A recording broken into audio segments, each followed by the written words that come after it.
नमस्कार मित्रांनो, आज बघू निमसोडचं मैदान. निमसोडच्या मैदानात आपला देव बक्कासूर, सर्वांची लाडकी जोडी भुंगाडान आणि आपल्या समोर आहेत मोहिल शेठ. मोहिल शेठ, काय सांगशील आजचं नियोजन? लय दिवसांनी प्रेक्षकांची इच्छा होती आज आपला देव बक्कासूर आणि भुंगा पळावा, ती इच्छा पूर्ण होते. हो, चांगलं आहे. आता सगळं काय जुळून आले की होते चांगलं. खूप दिवसाचा गॅप दिला आज देवाला, नाही आता गॅपवरतीच होतो. गॅपवरती व्हावला.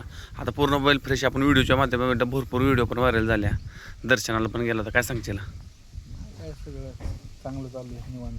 बघा मित्रांनो, बघू शकता आता, बघू शकता आपला देव बक्कासूर.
मित्रांनो, फाटी दाखवा निघाले आता.